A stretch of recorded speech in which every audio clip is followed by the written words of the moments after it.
بسم الله الرحمن الرحيم. السلام علیکم ورحمۃ اللہ وبرکاتہ۔ الحمد للہ وکفی وسلام علی عبادہ الذین اصطفی، اما بعد۔ حاضرین و ناظرین، یہ درس نمبر 2335 ہے اور آج سورۃ الفجر کی 4 آیتوں کی تلاوت و تشریح کی جائے گی۔ آیت نمبر 17 تا 20، 17 to 20۔ اعوذ باللہ من الشیطان الرجیم، بسم اللہ الرحمن الرحیم۔ کلا بل لا تکرمون الیتیم ولا تحاضون على طعام المسکین وتأکلون التراث أکلا لما وتحبون المال حبا جما صدق اللہ العظیم۔ کلا بل لا تکرمون، ہرگز نہیں بلکہ تم عزت نہیں کرتے، الیتیم، یتیم کی، ولا تحاضون، اور تم ترغیب نہیں دیتے، علی طعام المسکین، مسکین کو کھانا کھلانے کی، وتأکلون التراث، اور تم کھا جاتے ہو میراث کا مال، اکلا لما، خوب سمیٹ سمیٹ کر، وتحبون المال، اور تم محبت کرتے ہو مال سے، حبا جما، بہت زیادہ محبت۔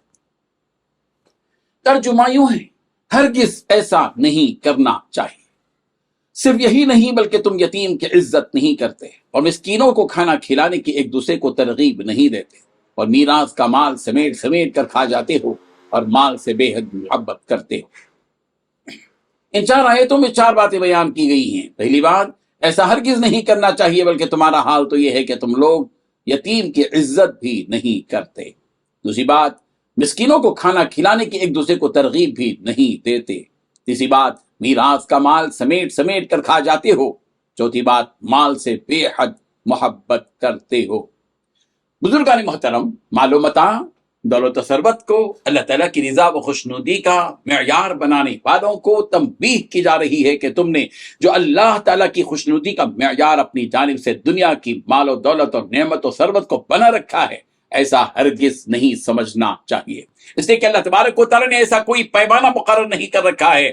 اس کے علاوہ اللہ تبارک و تعالیٰ نے جو تمہیں حکم دیا ہے کہ یتیموں کے ساتھ حسن سلوک سے پیش آؤ، ان کی مدد اور اعانت کرو، ان کا خیال رکھو، وہ تو تم لوگ نہیں کرتے، بلکہ تم لوگ ان یتیموں کو ڈانٹتے ہو، جھڑکتے ہو۔ تمہیں جو کہا گیا وہ تو کرتے نہیں، اور جو نہیں کہا گیا اس پر بڑے اہتمام سے عمل کرتے ہو۔ یہ تمہارا ایسا عمل ہے جو تمہیں برباد کر کے رکھ دے گا۔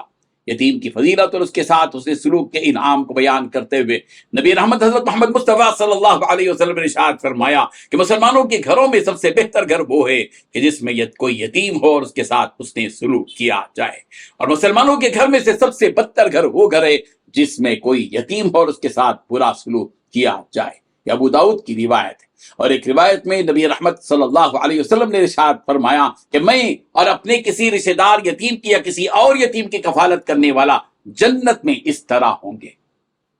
حضرت مالک رضی اللہ عنہ نے بتلایا کہ نبی رحمت صلی اللہ علیہ وسلم نے ایسا کہہ کر اپنی درمیانی انگلی اور شہادت کی انگلی کو ملایا۔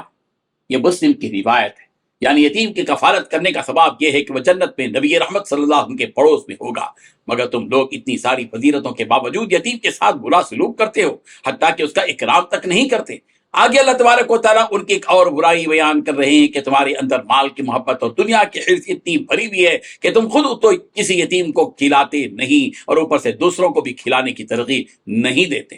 ترغیب دینا تو دور کی بات، تم تو یتیم کو کھلانے والے کو فقر سے، غریبی سے، غربت سے ڈراتے ہو، یہ کہہ کر کہ اگر تم یوں ہی ان مسکینوں اور یتیموں کو کھلاتے رہو گے تو تم خود ایک دن مسکین بن جاؤ گے۔ اور دوسری بات یہ کہ میراث کے مال کو سمیٹ سمیٹ کر کھاتے ہو، میراث میں جن جن لوگوں کا حق ہے تم انہیں اس حق سے محروم کرتے ہو اور خود اس کے حصے کو ہڑپ لیتے ہو۔ یہ سب تمہارے اسی مال سے محبت کا نتیجہ ہے جس کے ذریعے تم اپنی آخرت خراب کر رہے ہو۔ تمہیں محبت تو اللہ اور اس کے رسول سے کرنا چاہیے تھا، آخرت اور وہاں ملنے والے انعامات اور آسائشوں سے کرنا تھا، دنیا کو چھوڑ کر آخرت کو ترجیح دینا تھا، مگر تم نے ایسا نہیں کیا، جس کا انجام کل قیامت کے دن تم اپنی آنکھوں سے خود دیکھ لو گے۔